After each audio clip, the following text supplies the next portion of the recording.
Well, hello, boys and girls. Thank you for allowing me to read to you today in Read Across America. I'm Dr. Moirao, and I'm the Superintendent of Schools here in Dublin Unified School District. Think of me as the principal of all principals for all the schools in the district. And today, I have the chance to read to you a book I particularly like entitled Each Kindness. It's written by Jacqueline Woodson, and it's illustrated by E.B. Lewis.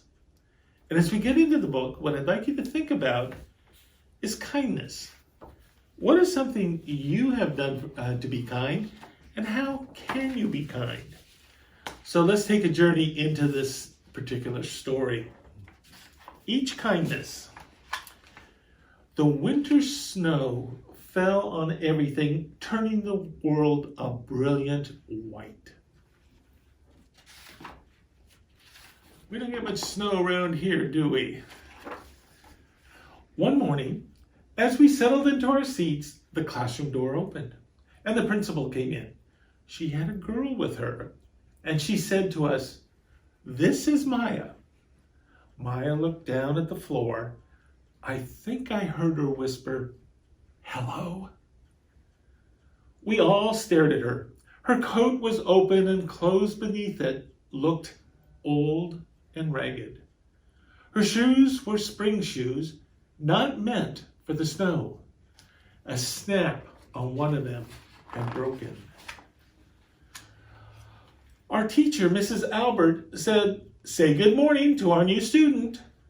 But most of us were silent. The only empty seat was next to me. That's where our teacher put Maya. And on that first day, Maya turned to me and smiled. But I didn't smile back. I moved my chair, myself, and my books a little farther away from her.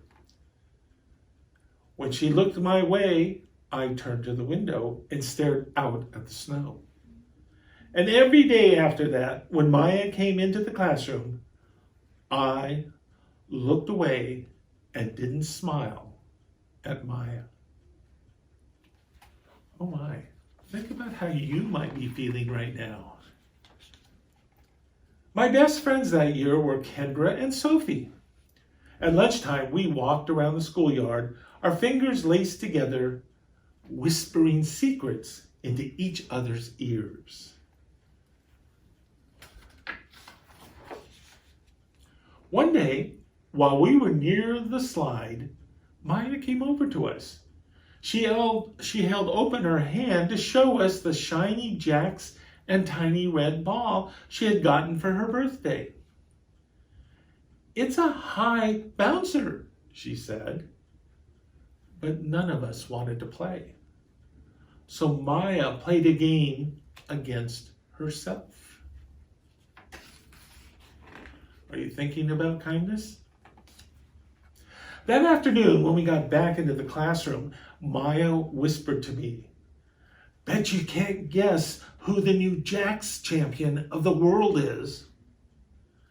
Behind me, Andrew whispered, "Chloe's got a new friend. Chloe's got a new friend."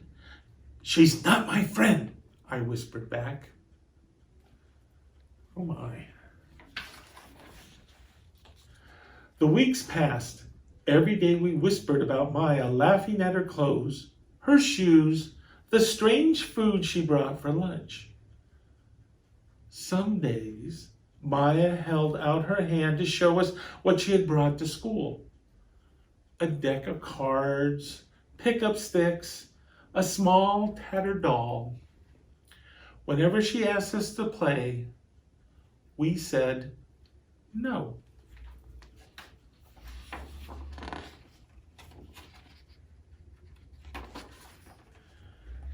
The days grew warmer and warmer.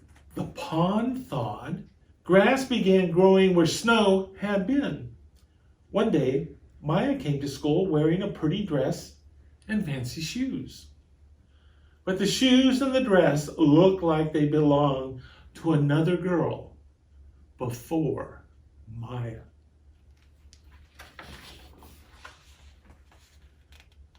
I have a new name for her, Kendra whispered. Never knew. Everything she has came from a second-hand store. We all laughed. Maya stood by the fence. She was holding a jump rope, but did not come over. She did not ask us if we wanted to play. After a while, she folded it up, rolled the ends around each hand, and started jumping. She jumped around the whole schoolyard without stopping. She didn't look up once. She just jumped, jumped, and jumped. The next day, Maya's seat was empty. In class that morning, we were talking about kindness. Mrs. Albert had brought a big bowl into class and filled it with water. We all gathered around the desk and watched her drop a small stone into it. Tiny waves rippled out away from the stone. This is what kindness does, Mrs. Albert said. Each little thing we do goes out, like a ripple, into the world. Then Mrs. Albert let us each drop the stone in as we told her what kind things we had done. Joseph had held the door for his grandmother. Kendra helped change her baby brother's diaper. Even mean old Andrew had done something. I carried teacher's books up the stairs, he said. And Mrs. Albert said it was true. I stood there, holding Mrs. Albert's rock. I held it silently. Even small things count, Mrs. Albert said gently.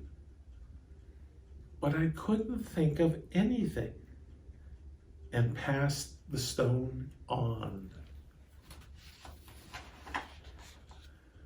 Maya didn't come to school the next day or the day after that. Each morning I walked to school slowly, hoping this would be the day Maya would return and she'd look at me and smile. I promised myself this would be the day I smiled back. Each kindness, Mrs. Albert had said, makes the whole world a little bit better. But Maya's seat remained empty. And one day, Mrs. Albert announced to the class that Maya wouldn't be coming back. Her family has moved to a new city, Mrs. Albert said. Then she told us to take out our notebooks. It was time for spelling. That afternoon, I walked home alone. When I reached the pond, my throat filled with all the things I wish I had said to Maya. Each kindness I had never shown. I threw small stones into the river over and over, watching the way the water rippled out and away, out and away. Like each kindness done and not done, like every little girl somewhere holding a small gift out to someone, and that someone turning away from it. I watched the water ripple as the sun set through the maples, and the chance of kindness with Maya became more and more forever gone. Wow. Talk about kindness and the need for kindness. Here's my challenge to you today. What are you going to do to show kindness to someone else? Thank you, boys and girls, for letting me share this very special story with you. Have a great day.